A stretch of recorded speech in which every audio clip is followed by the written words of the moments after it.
time to hammer. Oh, I gotta really try hard. Shut it down! Somehow it's the best. After the credits. A YumChunks podcast. YumChunks!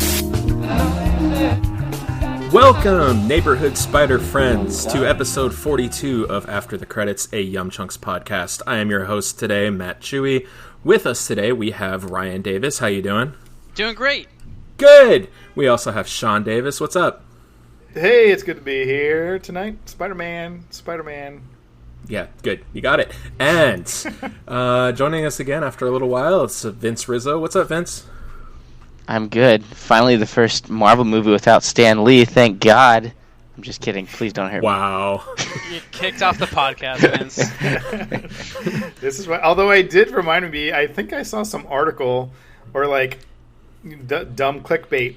Why wasn't this first the first Marvel movie without Stan Lee? Why? Or you like? Of course, you know what I mean? Of course, you read that. I mean, I like to think that was something from like Clickhole or Stan The Lee. Onion, but yeah. No, I don't think it was. That's the. And I believe you, and that's why I'm upset. Sorry, I didn't mean to upset you so early. It's okay. Let's see, we're at so early. 20 seconds in. Oh, dang it. You're planning on it for later on. Yeah, exactly. You got to build to that. Okay. All right. Well, I'll try to de-escalate, and we'll try to build back up to my whatever I'm going to rage out about later. Okay. All right. Cool. Well, we're all here. What's the original Coracast crew? The original four. We're all back. We're all here. We're all reunited. Before we get into our main conversation, which is Spider-Man Far From Home, let's take a trip around the Chunkfire circle and play a little catch-up. Why don't we... Vince, are you ready to go? You've been gone for a little while. What have you been up to? How's it going? All right. Well, oh man, let me tell you about a certain endeavor that I'm almost immediately regretting. Let's see. Well, Was it Spider-Man? Spider-Man? no, Is it having thankfully kids? it's not. No, see, that isn't an immediate regret. It's like one of those. Ongoing Takes time to set perpetual in. regret. Yeah, exactly. I bought a metal detector.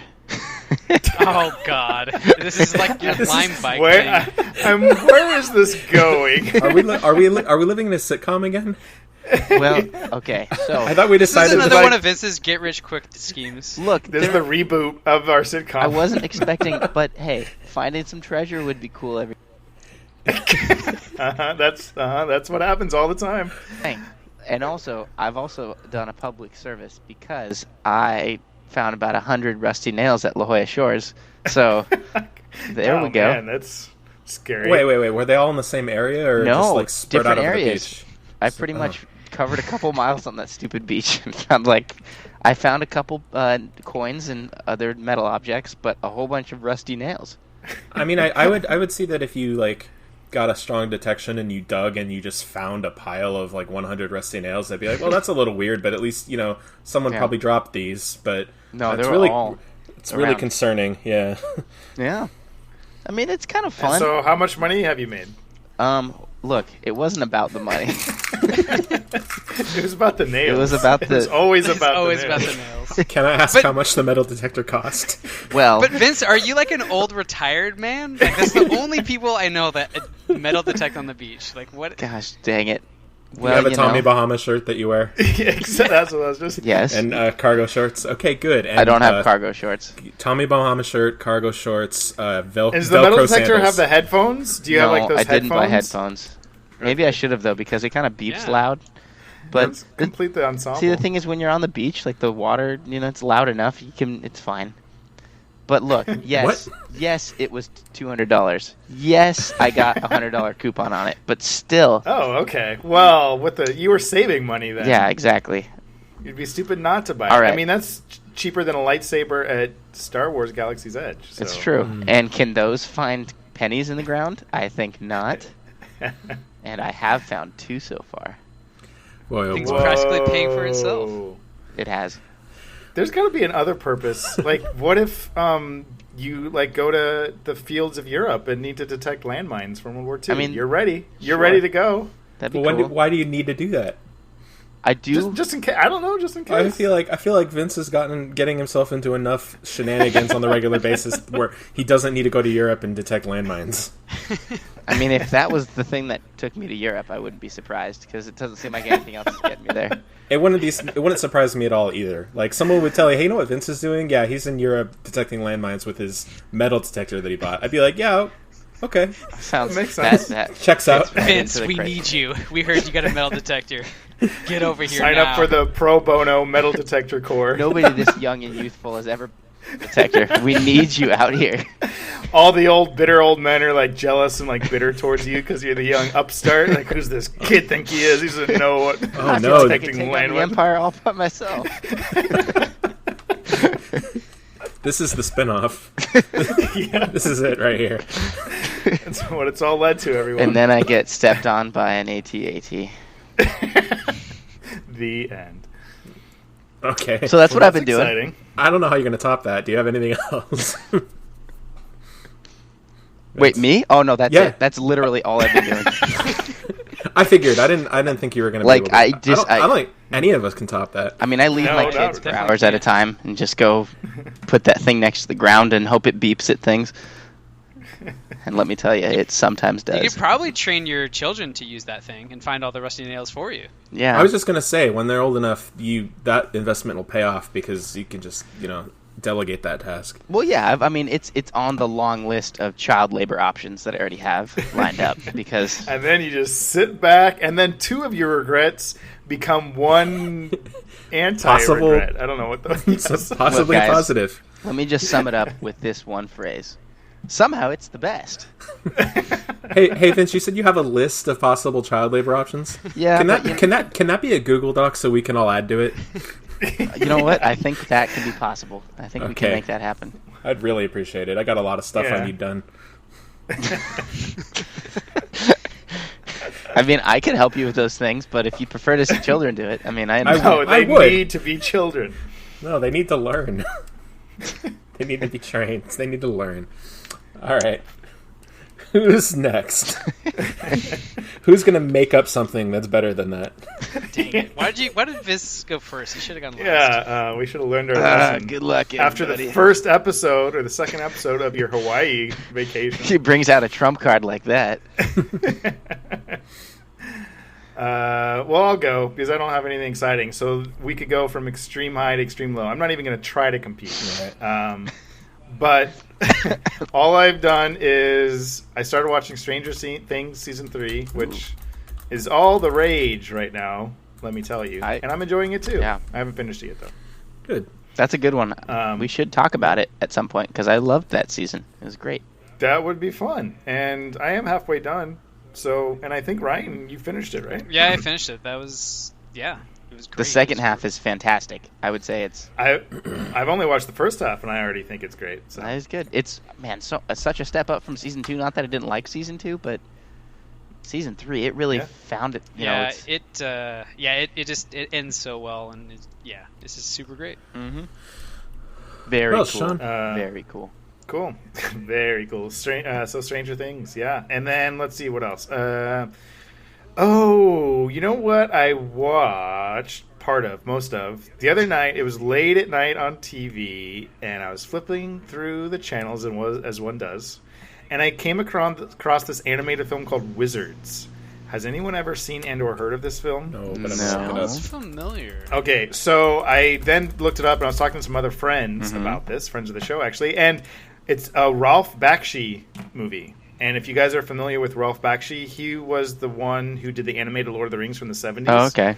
Does it look like that But too? his style, if you look up, and so then I was with some friends, and they were kind of showing me, and we were watching trailers. Man, his stuff is crazy, like weird and disturbing and weird. Like the Lord of the Rings is the most like tame everything. But this Wizards movie I was watching, it's kind of Lord of the Rings a little bit actually, but it's like a fantasy animated style. But it's also like rated R kind of. Actually, some of his What? films are even rated NC-17, and they're like really ultra violent. They have adult content in them and stuff. There's it's like this whole, I wouldn't say cult thing, but it's something that I had not really been exposed to or ever watched, but it's really interesting and really intriguing, just his whole style. And the most popular thing that he probably did, at least in the general, cultural knowledge, is Cool World. Oh, I know Cool World. The 90s. Yeah, I know Cool World. That was kind of a Roger Rabbit type thing. Yeah, exactly. And it yeah, exactly. Okay. So that was him, and that was like way late in his career. He's mainly in the 70s and some stuff in the 80s. And Cool World, I don't think did very well at the box office. No. I don't know how really specifics. But if you kind of think of that style, but like Cool World again is like his most mainstream. Everything else he did is way more obscure and weird and I don't know. Anyways, so I'm sure my dad, who may or may not listen to this podcast, knows exactly who Ralph Bakshi is, because the 70s were weird, and all of our parents were kids in the 70s, so maybe they're familiar with it. But for me, I don't know. It's some crazy stuff. So check it out, I guess, or not. I don't know. I don't know. Would you recommend it? Should we check it out? I don't know. Yeah, I can't. Look up the trailers. Watch some trailers. Okay. I could recommend that. All right. I have time for trailers. Possibly There a you movie go. if I like the trailer. Cool. A half a recommendation from Sean. All right. Yeah. I mean, it's no Rusty Nail, but, you do It's what you no can. 50 rusty nails. What about you, Matt? Anything Well- metal detector worthy? No, I shaved my head yesterday. So my head, Whoa. I know you can't see it on a podcast, but I look like an egg. In fact, I look like egg. I look like Eggman. Eggman? Yeah, I went out. Well, before I went to the barber, I went to Albert Tacos and I spilled red salsa all over my shirt. So I had to buy a new shirt anyway. So I went and bought a cheap red T-shirt and blue sunglasses. So I just walked around looking like Eggman all day long.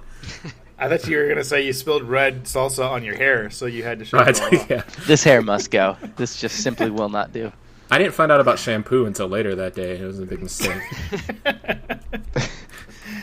Well, that's kind of exciting. Have you ever had your head? You've had your head shaved. I've had it buzzed Before? but I've never had yeah. it completely bald. So that's new, Yeah. but it's fun. I realize how often I put my fingers through my hair because I always do it and go, oh no, what happened? So I'm still getting used to it, but I like it. Other than that, been playing some video games. I got my PS4 back. Sean, thank you for helping me with that. No problem. All good? Yeah, all good. I restarted Spider-Man from the beginning. I was bummed because, like I've said, I lost my save file at 80%. I'm already back up to like 25% on the save file after just playing for a couple days. So I'm doing well on that. I also got a couple Switch games. I got Mario Maker 2. I've mostly just been playing levels on the workshop. My favorite levels so far are the ones that they're like 20 seconds long, and you just speed run through them, and you have to hit every point in the level at the right time, or you die pretty much instantly. I've messed around a little bit with the Maker. I saw my wife trying to play around with the Maker the other day, and I was just kind of watching her do it and kind of picked up how it works. So I've just been kind of just messing around with it a little. And then there's this other game I tried out. And I feel bad, Sean, because I invited you over to play both of these games, and then I tricked you into doing chores, which I've also done to Vince. So Yeah. Well, now that's what the children are for. So exactly, yes. in years to come, Oh, they will man. be sanding. So what you're saying matte is, paintings. Chewy, we can just go eat tacos, and they can do all the chores this time. Well, we barbecued and went swimming afterwards. But yes, the last game I wanted to mention is called Lovers in a Dangerous Space-Time. And it's very similar in gameplay style to No Heroes Here, where No Heroes Here you have the castle tower and there's different stations. It's in space. It kind of has the Star Wall aesthetic, so that's fun. But yeah, you're on a little weird the spaceship reminds me of the one in Hitchhikers, the way it's shaped. But you're in this spaceship, and there's like 6 or 7 stations. There's like 4 guns. There's the driver. There's the shields. And you can only play with up to 4 people. So you have to, while you're playing, you have to kind of communicate with each other and say, oh, there's bad guys coming from behind. Somebody needs to go get on the rear gun.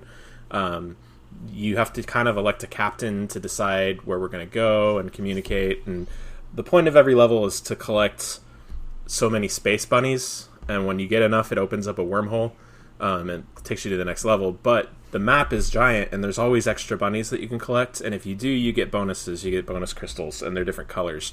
And in between levels, you can put crystals on the different stations, the different guns or the hyperdrive or whatever, and depending on what combination of crystals you put in there, your things will upgrade in a different way. So you might turn a gun into a laser sword, or you might turn it into like this like energy mace or whatever, or you might choose to use these crystals and add like a rocket booster to the ship or whatever. So you have to figure out, all right, if you fail a level, you kind of have to go, what is going to make the most sense? What should we equip our ship with, and how should we spend our resources? So it's a lot of communication. It's it's a great couch co-op game. It's a lot of fun. It's a really good party game. So I'd love to get all of you guys together soon and play it if you are down for it. It's a good time. That does sound like a good time. Yeah. So yeah, it's a blast. So yeah, that's what I've been doing. Spider-Man, Mario Maker, Space Time, going swimming a lot, and a bald. So there you go. Chewie, I feel like you're the perfect person for a metal detector, actually. Why is that? Because you're a person.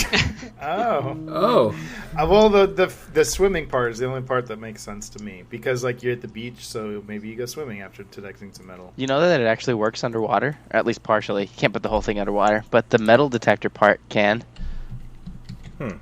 So you can, if you ever like dropped your coin. Learning way more about metal detection than I thought I would this evening. If you dropped your coin in a pool, I don't understand. I mean, yeah, I could maybe find it. I mean, it might take me a while. I feel like I could find it without the metal detector. Yeah, I think I'd be fine. Yeah, I don't know about that. Or the beach. Do you ever take it into the water at the beach? Okay, I just got it like 2 days ago, so I haven't done much of it. Your full exploits haven't really explored the capabilities. Exactly. Yet. Once I really start going, I'll be like young Anakin Skywalker when he got his pod racer back up and running. I'll just yell, "It's working! It's working!" Who's left? Ryan? Me, I'm the only one left. Ryan, and what's up? That's okay. I'm going to be the worst one, so you saved the worst for last. Well, the only thing I really have to be proud of watching was Stranger Things Season 3, which I absolutely loved. It was so much fun and goodness in my life. And now I don't know what to do with myself until they make Season 4. I just want to stop existing until that happens. Yeah, to be honest, I actually want to go back and watch it again. It was so good. Like, it was real good times. Do you think in the future they'll have they'll have services where you could like induce comas until a certain time, and then you just wake up like, gotta can I hope stay so. in a coma for like a year until the new Marvel movie comes out? Yeah, that'd be great. I feel like there's a market for that. I don't know if I want to be in a full coma just for a movie, but I wouldn't. I would like in Eternal Sunshine, if you could delete your memory of having seen a show. Oh yeah. Yeah, I could watch. That's what I would like. I could watch a show again for the first time. Yes, yeah. I hope that's what I was hoping you were going to say, because that would be. Yeah. Like for example, like I would love to erase my memory of like Star Wars so I can experience it for the first time. Although I'd be afraid that I'd be like, oh, this isn't that great. Well, yeah. Would it would you still like want to eat? Like it erases your memory, so you don't remember the movie, like the plot, but does it erase your emotional reaction? Like, I have this love of something I don't even remember. Well, I guess that's sort of the point of that movie in the first place, Eternal Sunshine, right? Is that you can erase your memories, but you can't erase your emotional connection to it. Sort of. I don't remember that movie that well. Anyway, you were saying you want to. It was Eggman. Dr. Eggman was. You want to erase your memory of Star Wars so you can experience it for the first time. I just want to erase my memory of Attack of the Clones, and then just never watch it again. And then never watch it. Yeah, no, I would also use it for that too. Or if I could just go into a coma, I would go into a coma for 20 days until Dark Age comes out. I'm excited for that. Is it 20 days? It comes out in 20 days? Yeah, or 19 or something like that. End of this month. Oh, dang. Yeah. Oh, he's going to be there at Comic-Con and everything right before it comes out? That was the next thing I was going to say. Me and Sean are going to Comic-Con next week, and we're going to meet Pierce Brown and for the third or fourth time. We're old friends now. Yeah. We go way back. He said that he based the character of Darrow on me. After he had written it. Yes, correct. The only thing else that I've really watched or done is watch Wreck-It Ralph 2, the Ralphing. It was terrible. I haven't watched or listened to our podcast yet, though, so I can't wait to hear what you guys were think. you not on that episode? No, I was not. Oh, well, obviously, I guess. Wait, you thought it was not terrible? Very hard.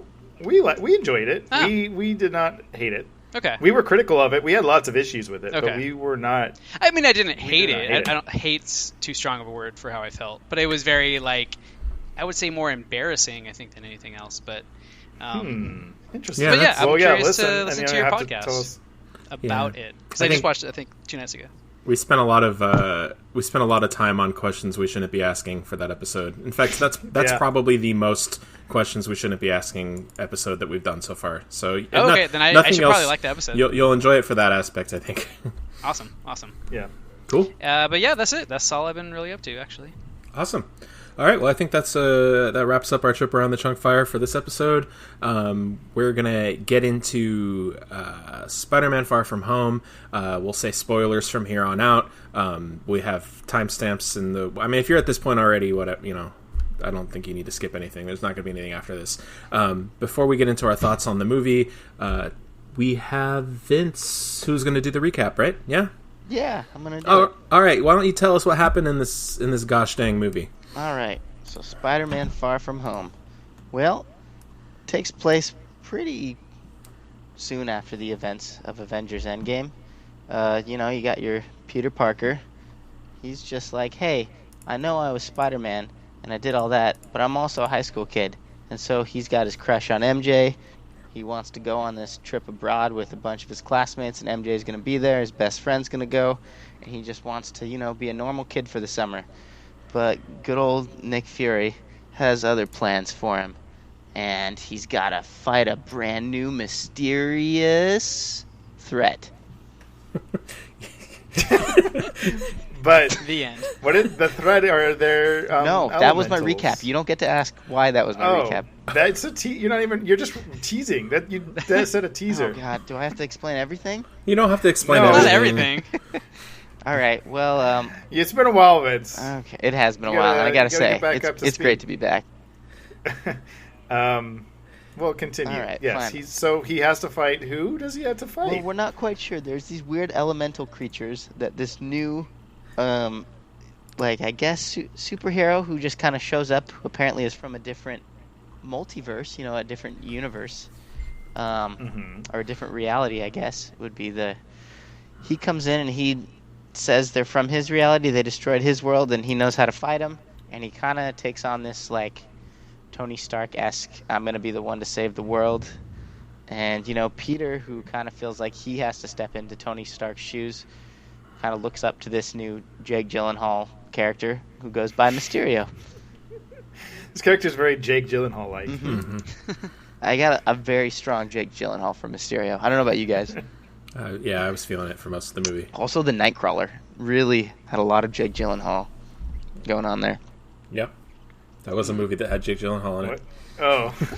So, wait, let's get into this movie. I feel thought like that you were was a talking fine about enough Night recap. Monkey. What did you Okay. guys think about the way that it started? The opening scene. Good Wait, why don't we do this the way we normally do it? Sean asks us our initial impressions in the movie. We got a format, Vince. Vince, We got a format. Vince, Look, guys. I have a question. Hey, Vince, if you were to recap the movie, how would you do it? Go. Oh, no. Wait, I got to restart this. If Uh, I were to recap it, no, yeah, we'll get into it. So I'm just gonna brag again because I can. I saw this movie so long ago. I saw it way before it even came out, and normal people got to see it. Just rubbing that in. Okay. Anyways, but now I forgot most of it. No, I love this movie. This movie is fantastic. It was so much fun and great, and it was funny. It was maybe the funniest Marvel movie, if not the funniest, very high up in the rankings of funny Marvel movies. I liked the villain. I liked the heroes. I liked everything. What were your guys' thoughts? What were your general impressions? Yeah, Did you like it? What did you like about it? I'm gonna have a hard time talking about this movie because I can find almost nothing that I didn't like about it. I love this movie. I still only seen it the one time, so I got to double check to make sure. But honestly, this is the most joy that I've experienced watching a movie this year so far. And I just wanted to immediately watch it again and I immediately want the sequel. So I don't know. Same. I love it. I love this movie so much. What do you... Yeah, the way I put this movie, it was too good.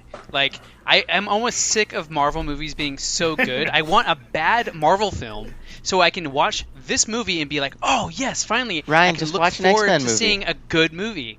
Well, I did watch Dark Phoenix, but it's not even that like classify? I don't even count it. It doesn't even exist in my universe. Yeah, it's not part of the MCU. Also, I thought Dark Phoenix was just fine, but anyway.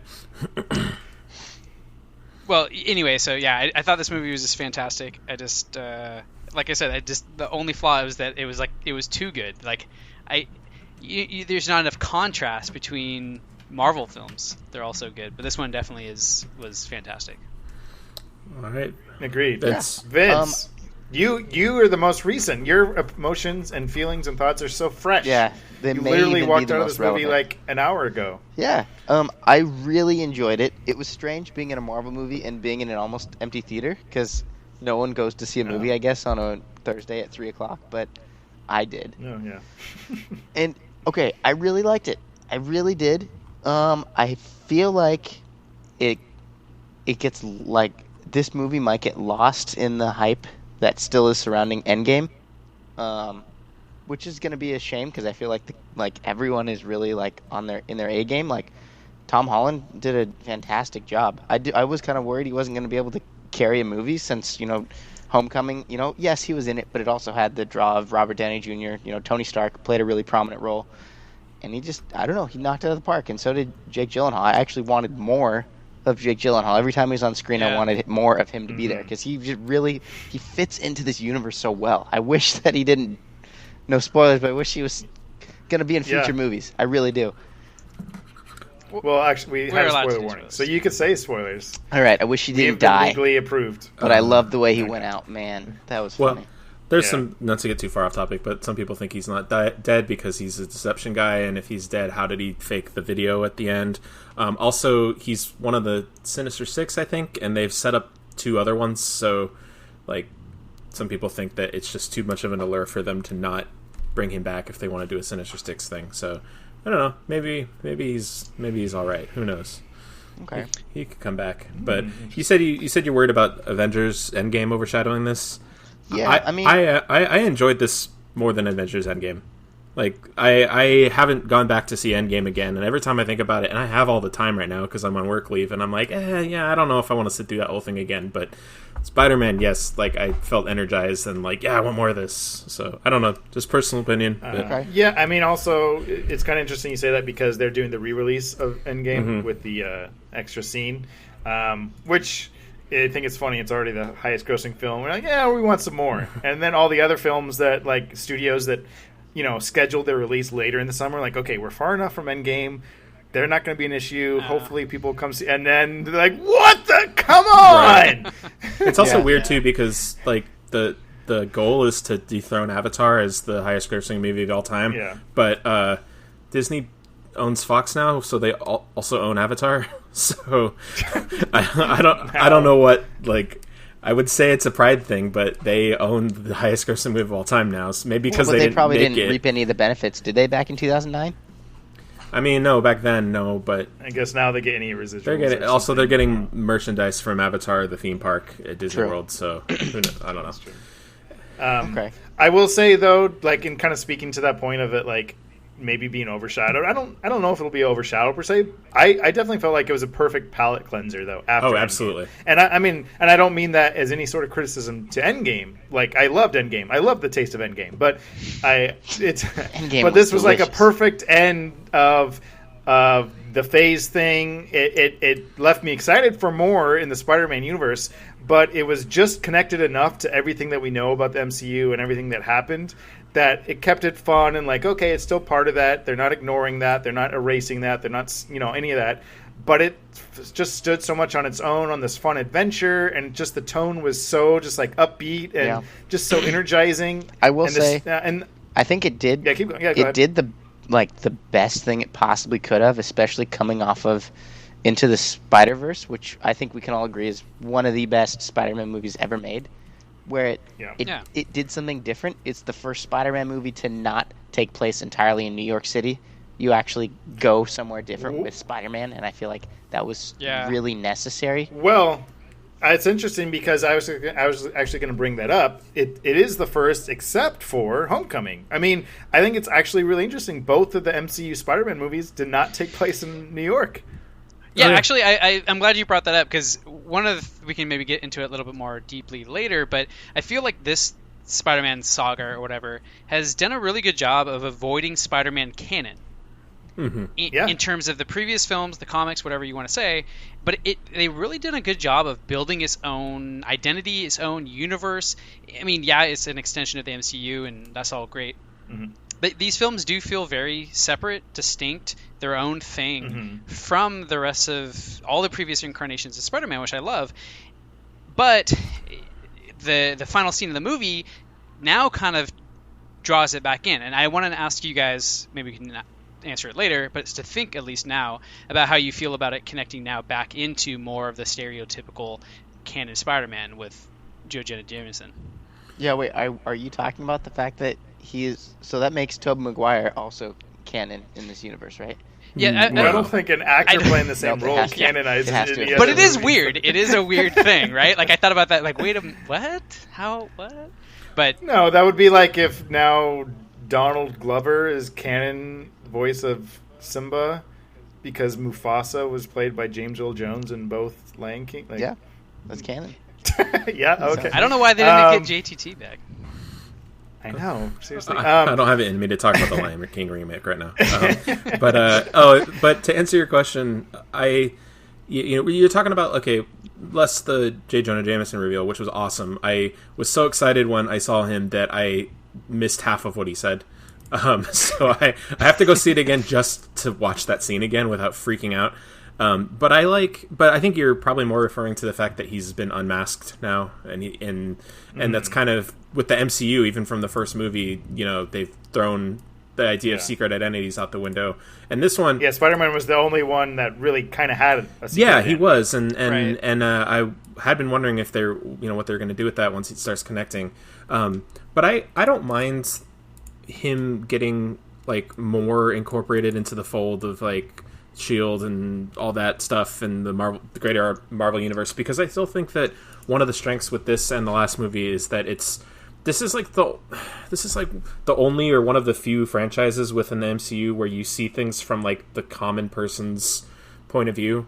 And it's not from within the Avengers headquarters. It's all just how do normal people react living in this crazy world that just keeps getting crazier, and Spider-Man's kind of caught in between, right?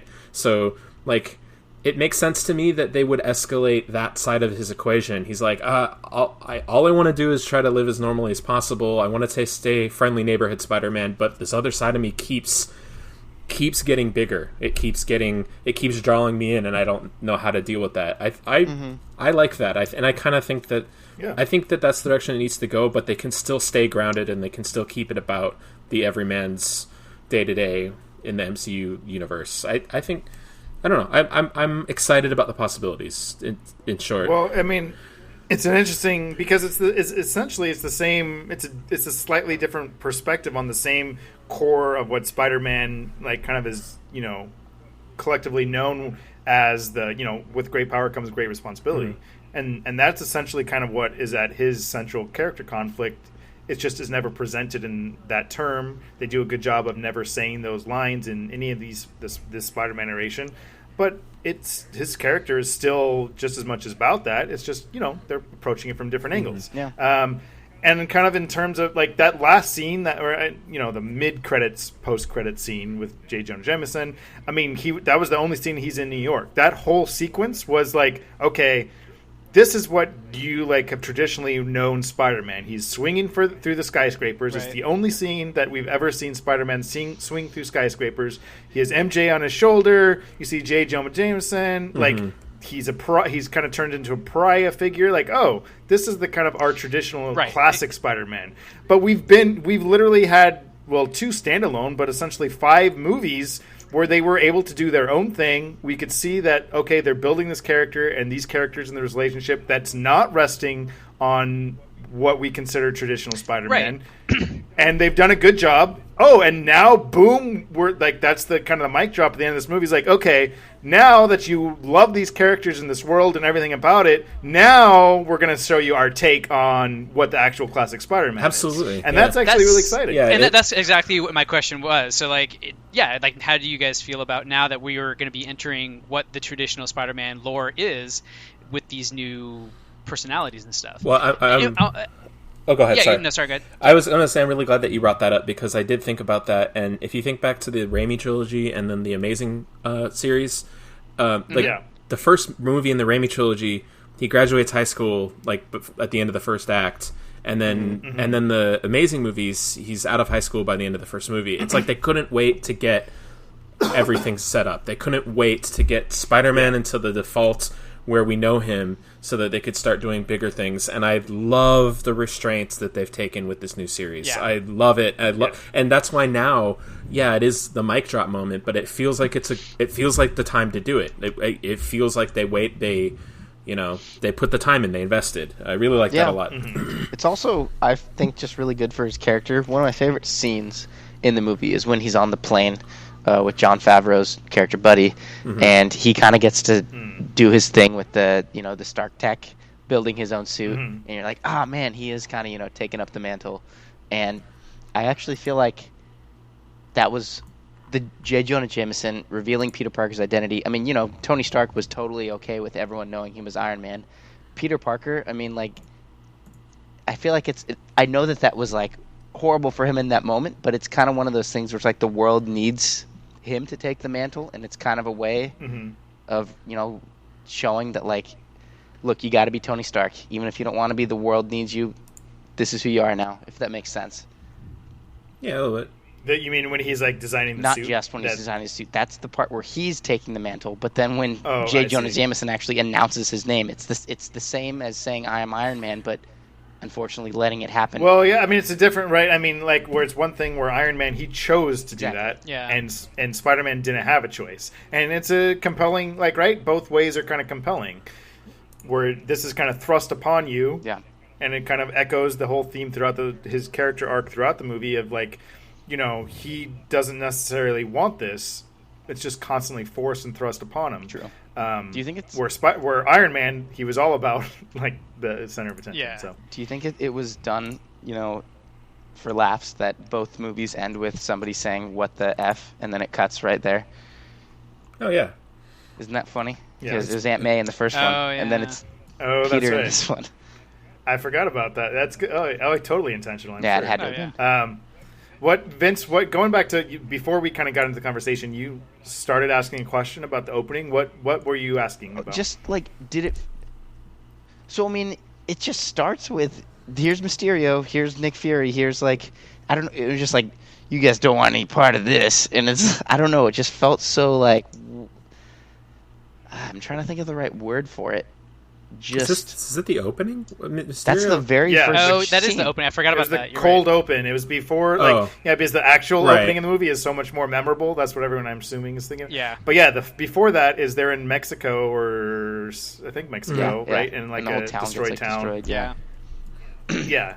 I don't know. I didn't mind it or dislike it, but it Let me explain on retrospect, how I would it was kind of describe weird. It felt like an after credits scene that you would get in like Endgame. It didn't feel like the start to a movie, if I can explain it like that.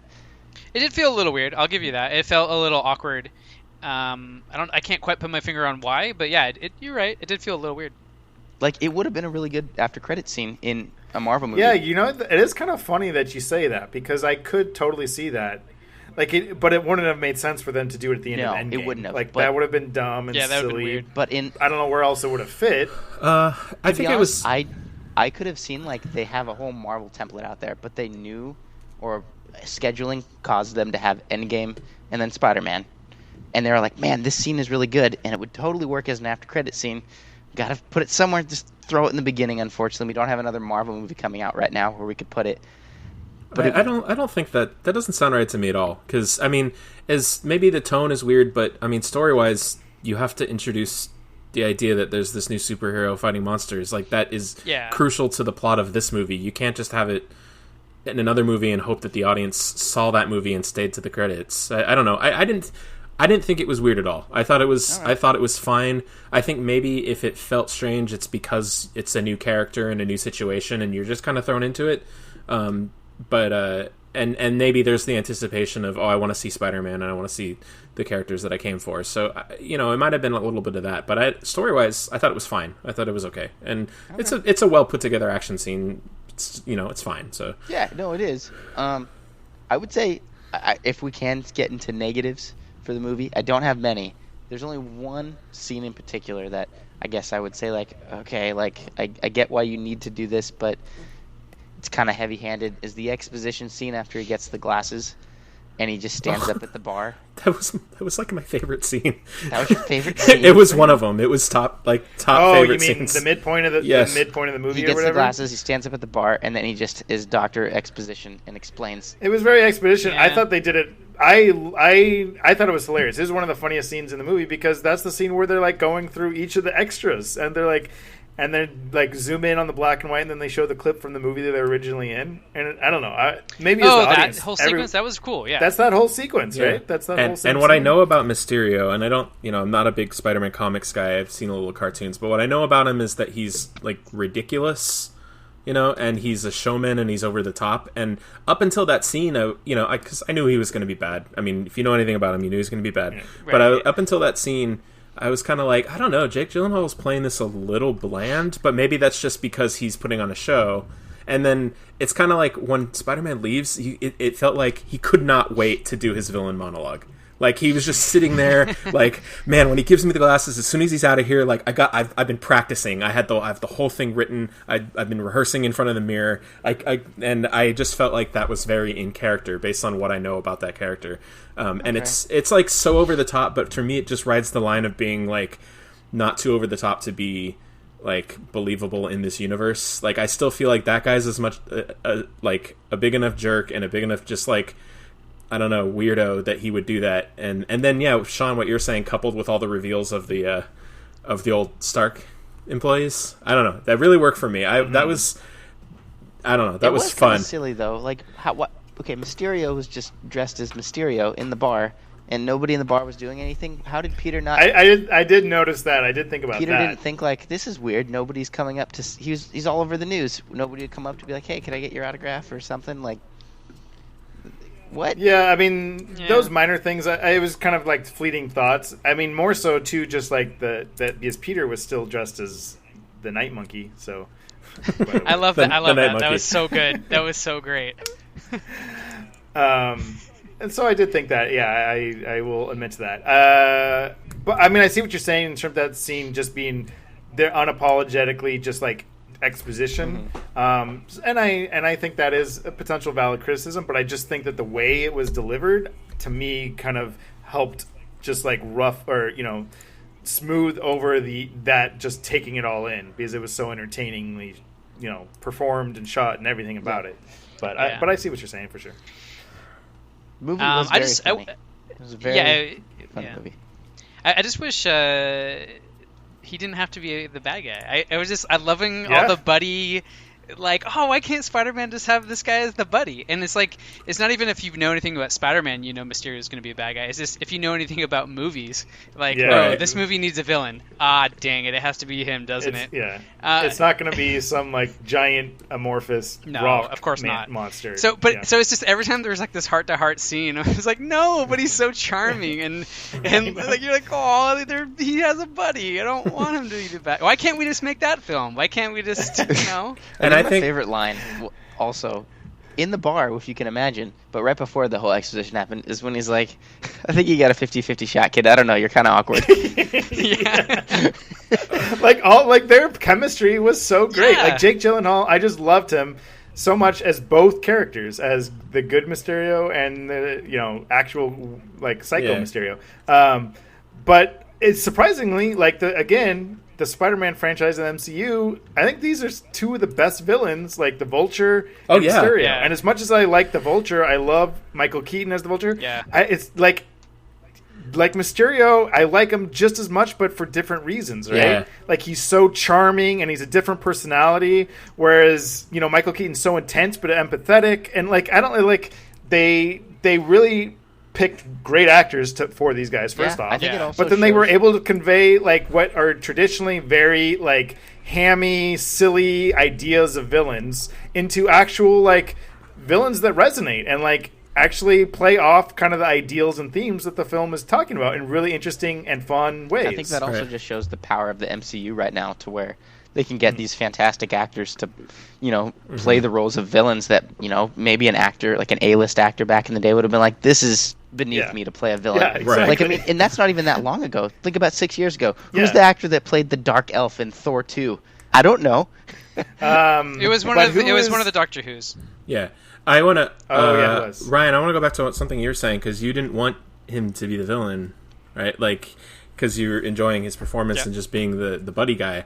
I think that's a strength of the writing and the performances, too, because, like, you know, Peter Parker, he doesn't have Tony Stark anymore, and I feel like he's desperate to have that type of figure in his life again after losing Tony, and having such a convincing performance from Jake Gyllenhaal, just being the buddy guy, the mentor, you can see why he would give the glasses up and why he would be so easily duped by it, and it plays into the rest of the themes of him having to make decisions and be independent and all that, that's, I don't know, it's a strength of the writing, but also just of Jake Gyllenhaal, which I can't remember the last time I praised him this much for anything. He's great. Yeah. I mean, you saw Nightcrawler, didn't you? I mean, I saw Nightcrawler. He was good at Nightcrawler, but I guess there's... I mean, he's actually likable in Right. this film as opposed to Nightcrawler, True. where he was great, but I don't really like that guy. I loved him. Nightcrawler. He was such a cool guy. But yeah, even as he's the psycho, like because in the comics he's the Mysterio's a special effects Right. artist from like movie making. So it was also just like a really fun take on that, where it's kind of the same idea in a lot of ways, but in a more relevant, interesting, semi-original like interpretation Right. of that.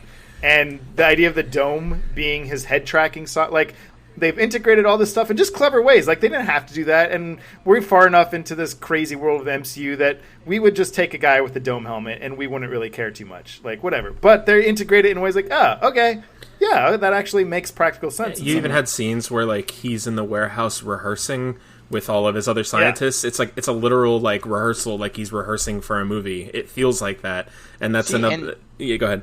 That's even it made me think so much about like Iron Man 3 and how you have the Mandarin, who's an actor who's playing this villain, and it's like, okay, which one did I appreciate more? Obviously for me it was Far From Home, but I mean they're similar in the way that they're portraying these villains, where they're and I mean it's crazy that Marvel has done this twice, you know, not too long in between these movies for these characters. I mean, you got the Mandarin and you got Mysterio, and they're finding ways to make villains out of just intelligent or just like different people, and they can still just be just as like intimidating, or I don't know. I mean, like the scenes where he has Peter in like these crazy like projection realities are like, God, this is horrifying. Oh, those sequences were crazy. Like, It was almost too much. It was like the Scarecrow sequences in the Arkham games. Yeah, exactly what I was thinking. If you played the Batman Arkham video games from the last 10 years, there's a sequence that are like that, where Batman is drugged by the Scarecrow character, you know, the villain, and it's very much reminiscent of that. And it's interesting you mentioned the video game, Tui, because a lot of, and that you mentioned you're playing through Spider-Man again, because there was so much in this movie that just like, man, did they not take that, but it feels like they played the video game, because there's so many elements, whether that's just visual or tone or whatever, that feel lifted from the game. And I guess it's just Spider-Man, so it's whatever, part of the Spider-Man world. But just some of the moves he does, the ideas of the drones everywhere. I don't know. There's the just black suits is one of the suits that the you black can get. suit, The yes. Aunt May working for an orphanage. J.K. Yes, exactly. J.K. Simmons, J. Jonah J.K. Jameson being like an InfoWars TV type instead of Yes. that's all stuff in the video game. That's great. Yeah. Hey, Chewie, and certainly not Matthew, but Chewie. What did you feel like was the funniest scene or line in this movie? See, I don't know that I can pinpoint one thing, but I will just use this question as a chance to say a broader thing. I think I really found funny and entertaining and just really enjoyed all of the stuff with the high school trip. Like, the teachers and the students, one, because I remember going on trips in high school like that, and when you're in high school, everything just seems way more dramatic, and like the whole idea, like, oh, we got to make sure I end up sitting with her on the plane, but then it doesn't go right, and just those little, or like how he's got his plan where it's like, okay, if this doesn't happen at this time by this date, then I'm not going to date this girl. And like when you're in high school, you put arbitrary rules on things like that, and then just like as a high school teacher now and seeing how teenagers interact now, I feel like they nailed all of that stuff. Like, it just all the interactions between all of them on the trip. I like that stuff as much as like I liked everything else in the movie. You know what else I loved? Yeah, the snap had realistic consequences for Peter Parker's love life. Oh, we're talking about specific. If we're talking about specific funny scenes, when everybody came back from the snap, the marching band came back from the snap, was so hilarious. How does that work though? So like, all the people that were like 21, so apparently, like some of them were on the trip too. I don't quite understand. Well, because they're still in... The ones who are younger are now older. Are now... Yeah, I mean... So we have to assume that all the main characters got snapped and came back with Peter Parker, because they're all the same age as each other. Yeah, but I mean, I'm guessing Go ahead. When the snap happened, though, like the public school system and all that kind of just fell apart, and so, maybe they didn't even have school for those years, so everybody just kind of... No, I think they still had school. I think the idea is that, like, everyone who was still left, well, they continued on, and they're all 5 years older now. Right, and nobody would have had any indication that anyone would have been unsnapped. I mean, the general public probably had no idea what Thanos was, or, I mean, the Avengers didn't even think they could fix it. So, yeah, they all just, all right, let's just keep going. All those people are dead now, and then they come back, and then you're like, what do we do? Which I'm glad that they addressed that, and I'm glad that they didn't make it, they didn't address it in a downer way. Like, I'm glad it wasn't the same tone as whenever they addressed that in the Avengers movies, because that would not have been a good way to open the movie. It would not have meshed with this film at all. And then also that they addressed it, but they didn't like really spend too much time trying to like explain it. Like, I don't know, maybe people have issue like, oh, how convenient. It's like, yeah, well, 50% is a lot of people. I mean, 50% is enough to conveniently snap the entire cast of Spider-Man: Homecoming. I'm fine with it. It doesn't bother me. Yeah, exactly. It's like it's serving the general purpose of the movie, and it's making the movie better. Like, I feel like the movie wouldn't be better if it was like MJ's now 5 years older than me. Like, I don't know I'm not interested in exploring that conflict, and the film isn't either. I don't know. They could have, I suppose it would, but that's obviously not the intent. That weren't trying to do that. So don't pretend in making it right. Yeah, people who have issues with those type of things, I feel like. Did you forget that like people are writing these? Like, they don't spring into it. Yeah, it's convenient because they wrote it that way. It's it's not a documentary of like. It's fine. It's fine. But speaking on that, like, I don't know if it was my favorite or the funniest, but the whole opening, aside from the stereo cold open, but that whole sequence, oh my god, like it won me over from the first minute. I was just laughing so hard, and my audience again was like so into it. It was just not like we're cracking up. Everyone is so, and just the awkwardness of, and I, like you were saying, it totally reminds me of the high school like news show. Oh yeah, when we went to the same high school, but we weren't all there at the same time. But my math teacher would put that on every week, the AV Club's news, and it was just as bad. I mean, they perfectly captured that aspect of high school, just like they captured a lot of high school aspects, and fantastic. What's his friend's name again? I'm sorry, I can't remember. Ned? Yeah, Ned. I just love how he has that whole plan to like get with like foreign girls, and then on the plane over there he gets a girlfriend. Yeah, that whole dynamic was just great. It was really funny. And the teachers, I forgot their actor's name, Chris something or whatever, but the two teachers, like, they were just like so perfectly like comedic paired together. Well, there was the one who kept talking about witches, but then there's the one where after something traumatic happened, he's like, how are you doing? Are you okay? And they're like, yeah. And he's like, okay, good. I'm not qualified to deal with emotions. And he's just like so sad sack. Like one of my favorite lines was when he was like, yeah, so my ex-wife, she pretended she was snapped. She was really. Like, we had a real funeral. Or no, it was it wasn't a fake funeral. It was a real. But I mean, it was a fake funeral because she wasn't dead. Like all of those like little, and those were just like, you know, kind of almost like a sidelines, right? And they were just like so funny. But they're like, it was just like that throughout the film, though. That's what I mean. Like to me, like I was just like laughing consistently. Oh, me too. Yeah, I was just like, in a good mood, smile on my face entire time. Yeah. And like when Peter accidentally orders the drone strike on Brad in the bus. Yeah, it was. I mean, that whole sequence was a great, just like fun action sequence, but the perfect kind of action comedy. Like, just like every beat, and he punches Flash, and just like, yeah, man. What else? So it's not really a criticism, but what do you guys think? So I don't necessarily think the film was quote unquote lacking in this regard, but if there was one thing I would say that didn't like hit on the same high note as the rest of the film was maybe it didn't have the same kind of pathos, the same feels as some of the more like gut wrenching of the Marvel films. Again, this isn't a criticism, but I don't know what you guys thought. Did you guys like?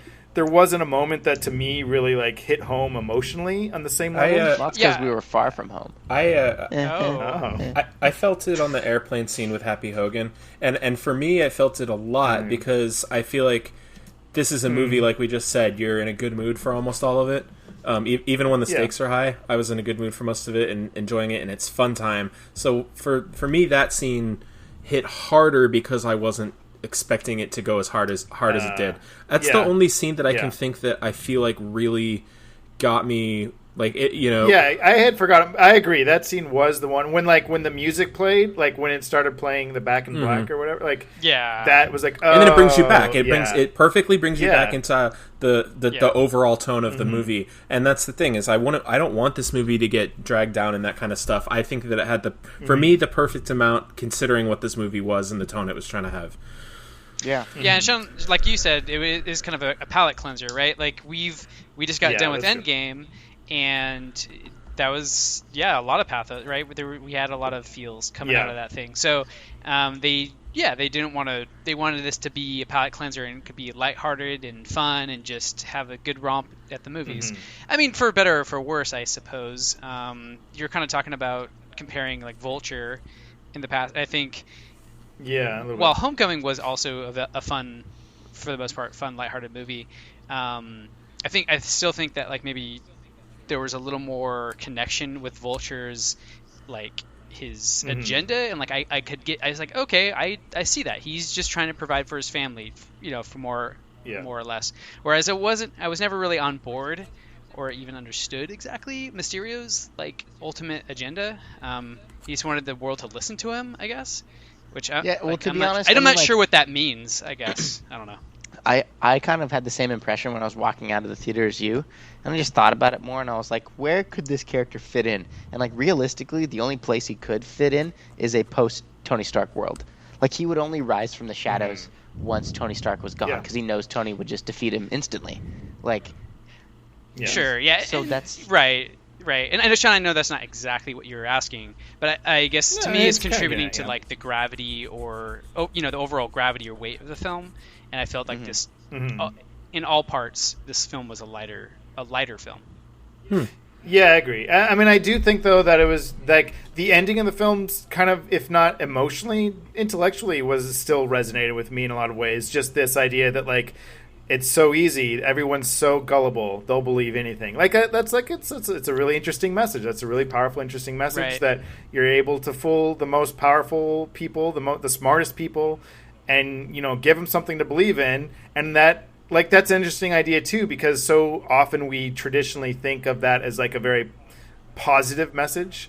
And obviously in the films and stuff that are conveying that message, it is. But it is an interesting take. Like, believe is good, but it could also be used. People can manipulate and use it. And it was like, it's an interesting intellectual idea in something that really hasn't been explored in the MCU, and in a film that's ultimately a really light-hearted, fun romp. it's still like it's noteworthy. It made me think a little bit, like something I wasn't expecting. And it ties into the ending with the whole idea of the new Jonah Jameson being an InfoWars type, and the idea of people believing what they want to believe or whatever, misinformation being spread. Yeah, it all connects together really nicely for me. It all gels. Yeah, that's a good. Yeah, for sure. So if you guys had to rank all of the Spider-Man films, include how would you rank them? What would your order be from your favorite to your least favorite? So all the 3 Sam Raimi films, the 2 Andrew Garfield films, Spider-Man: Homecoming, Far From Home, and Enter the Spider-Verse. Okay, Spider-Man 3 is at the top. The rest of them I don't care enough about to rank. Very good. I'm only a little bit joking. Correct answer. I hope. Oh no. Well, I unironically love Spider-Man 3. I just wanted to throw that out there. But I can't say I love it. I love it more than I know everyone hates that, but it is not worthy of hate. No, it is not. In fact, I'm with Matt on this one. Chewie, yes. All right, Vince, we got to pull this away from Facebook. Okay, well, I do need a minute to do my ranking. So if Sean, maybe you are able to. No, I can do it. Okay, yeah, I have thought about this. Okay, if you go for it. Right. So at the top of my list would be the Into the Spider-Verse. Definitely Into the Spider-Verse. And then I would put Spider-Man 2, the Sam Raimi one. And then I would probably put, it's close between Spider-Man 1, Sam Raimi, and this movie, Far From Home. And then, so I'll put them in a tie. You can just say tie for them. And then it would be Homecoming, then Spider-Man 3, then Amazing Spider-Man 1, then Amazing Spider-Man 2. Yeah, I think I'm pretty close to you. So the main difference is I think Spider-Man 2 is still my favorite. I do think it's probably more dated, and I haven't seen it in a couple years, so it's worth another watch. But I think my ranking would be Spider-Man 2, Into the Spider-Verse, then this, Far From Home, then Homecoming, then the first Sam Raimi Spider-Man, then Spider-Man 3, then the first Amazing Spider-Man, then Amazing Spider-Man 2. Very close.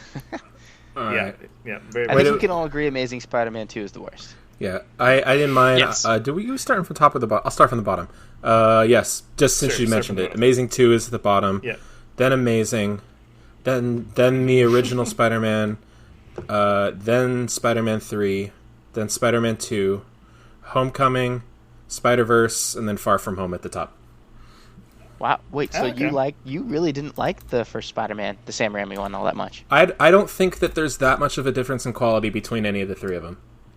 I think I enjoy them all about the same, and I think a lot of the things that are criticized about any of them are valid criticisms for all of them. I'll agree with that. I think I think the third one suffers most from having too many plot lines. But all in all, if I'm gonna pick one out to watch, I'm gonna pick 3 over 1. I enjoy it more. But I do think 2 is the best of the Raimi trilogy. I mean, Chewie, would you say that is possibly because you're just kind of tired of seeing the Peter Parker origin story? No. In a movie? Mm-mm. No, you don't think so? I just think 3 is a more enjoyable movie. Okay. All right. Yeah. But you got Willem Dafoe. Yeah, but he's in all of them. He shows up. He shows up in all 3 of them. A lot of it. You get a lot of it in the first one. That's true, but I don't know. I stand by what I say. But is he Atlantean? 2, 3, 4, 5, 6, 7, 8. There's 8 Spider-Man movies, and Spider-Man 3 is my 5th one. So, it's far enough down the list, I think, to please people who hate that movie. Yes.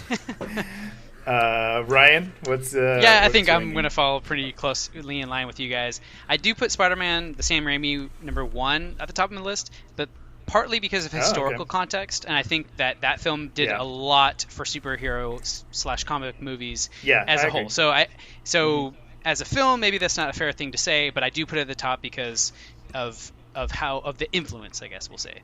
And then we'll say Spider-Man 2, then Far From Home, then Spider-Man 3, then Homecoming, then Spider-Verse, then the garbage. Amazing. Then I will put them at the bottom. I'll say yes, Amazing 1, and then Amazing 2, and then Amazing 1 again, and then Amazing 2 again. Wait, why? That's how bad those films are. But actually, I do have to say, you actually like. What's that? I was gonna say you put Spider-Man 3 above Homecoming. Yes. I respect that. This is a no judgment. Why is at least no wait? no. I'm judging you. Why is Into the Spider-Verse so far down? Well, because they're all so good. Like, I would say, honestly, that Far From Home, right. Homecoming, and Spider-Verse, because, one, they're very closely, in terms of my lifetime, came out very closely together, right? So, one is hard to... Maybe as 10 years pass, I can look back at them as more distinct entities. But to me, they're all of supreme quality and all kind of joined together. So to me, I can shuffle those three films around in any order. Okay. Who would you say of all the superheroes has the most consistent movies? Would you say Spider-Man? I don't know. Consistent. In terms of quality, Consistent. if you had to guess, like, would it be like Spider-Man? I don't know. I say Batman. No, I think Superman. No. Superman. Because Batman has Yeah. some. Batman has some. Consistently, as in they're not great. Like Exactly. to me, the exactly. Superman movies have been Consistently consistently mediocre. But Batman has some well, really, really I'm good not ones talking- and some really, Let me really ask bad a ones. more. Let me ask a more Spider-Man relevant question. Where do we put Venom in this ranking? Oh. You know, I still haven't seen that. Because I put it right at the top. But at any rate, look, Again, none of Spider-Man these 3. other movies have a Fighting. scene where Tom Hardy jumps into a lobster Hardy. tank in broad daylight in a nice hotel and then starts eating a live lobster. You know that movie is on HBO right Oh. now or whatever, and I was watching it, and I was watching. I turned to it right during that scene. I was like, it doesn't lose any of its power after the still second good. viewing. It's just When he eats as the good. frozen tater tots, or when he makes out with Venom, but it's like sexy Venom in the forest. That movie's... What Yes. the heck? What? I have not seen this movie. Yeah, That's not our responsibility. Go watch Venom, and then you can No, come I know. report back. This isn't winning. This isn't piquing my interest. Let's just say that.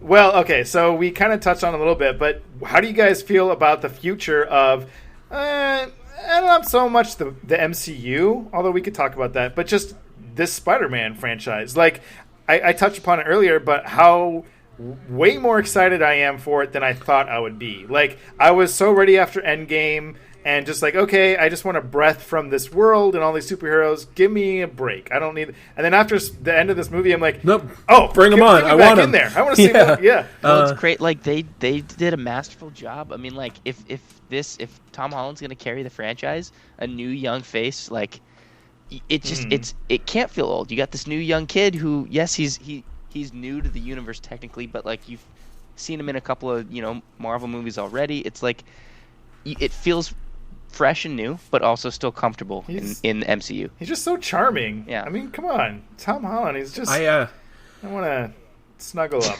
with I him. think I don't know about that. I think it's a pretty well-known thing that Marvel MCU has kind of had a villain problem. That's kind of been the weak link for a lot of these movies, and I think the Spider-Man series has solved that. And I was so like, I mean, the Amazing Spider-Man movies are bad for lots of reasons, but I was so just like, I don't want to see Green Goblin again. I don't need the Osborns. And then they go into the basement, and there's a villain basement, and there's like the Dr. Octopus backpack and all the things that we've seen already. And I just like that. Not only has these movies in particular figured out how to solve the villain problem, they're villains that we haven't seen in Spider-Man movies before. Yeah. And I want them to push the Osborn story as long as possible. Yeah. I don't need to revisit that. I don't need Doc Ock. Like, let's keep doing these new things and their versions of it. And I don't know. It's exciting. I'm into it. That's what I want more from Spider-Man. I want them to keep making these movies because they're fun, but also, keep giving me new stuff. Yeah, I mean, in the Spider-Man Rogue Gallery, I think I mentioned in an earlier episode that it reminds me so much of the Batman Rogue Gallery. It's just so deep, and you get into some really wacky things and really silly characters.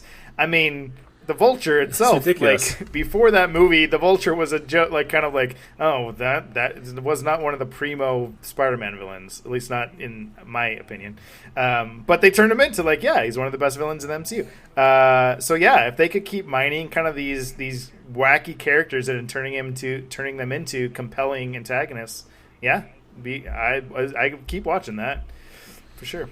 Yep. Yeah, I guess kind of going back to what I was saying before, like how they're now folding this Spider-Man saga back into with more of the canon things, and I am approaching it with a little more maybe trepidation than you guys, because I love what they've done in straying away or keeping away maybe from that content. So I'm a little nervous about them just kind of like Matt, like just like you said, like this like, oh, we went to the basement, and in a way for me seeing Jameson on the big screen TV, it was kind of like Oh, right. This whole thing about how Spider-Man's a bad guy sort of thing. And so I wasn't too keen on that because I'm loving the storyline they're going with. But I'm also optimistic because of the faithfulness of good storytelling that they've shown me so far. So I'm on board, and I do want to see more. I'm just a little like, I was like, but we've seen that enough times. I kind of like this different take on Spider-Man where he's an Iron Man Spider-Man kind of thing. Right.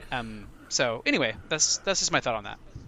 Yeah, that's a valid thought. That's a valid trepidation. But I also think that just they have been making good choices so far. And if they can find a way, to incorporate that stuff and keep making good choices about it and keep doing it fresh, then I'm okay with them touching on some more familiar territory. I just don't want the same origin stories and the same exact characters set up again. Yeah. There's a lot of stuff to mine, and if they do a little bit of familiar territory, that's cool, but balance it out with new stuff is what I want. Well, any other thoughts on Spider-Man? I mean, we obviously all really like this film, but I want to at least take this last chance for any last chances to gush about this film. Anything we haven't mentioned that you just loved? I mean, there's so many things we didn't talk about.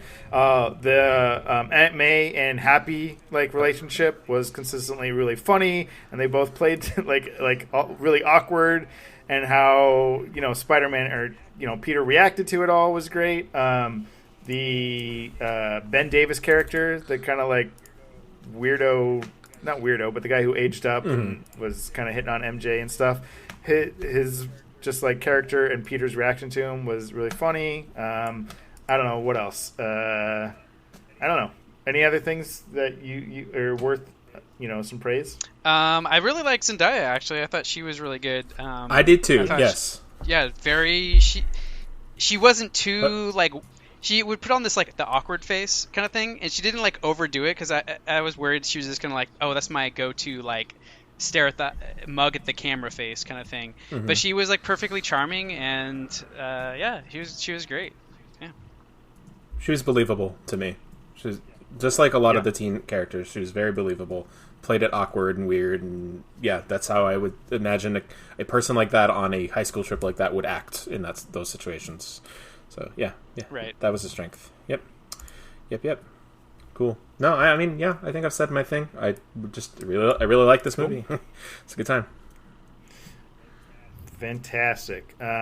Well, there you go, everyone. Go watch Spider-Man again and again and again. It's not going to be as good as Spider-Man 3. Nope. But you'll probably still like it. Or metal detecting. Won't be as good as that. Or exactly. Nothing's. But maybe you'll find some rusty nails in the movie theater.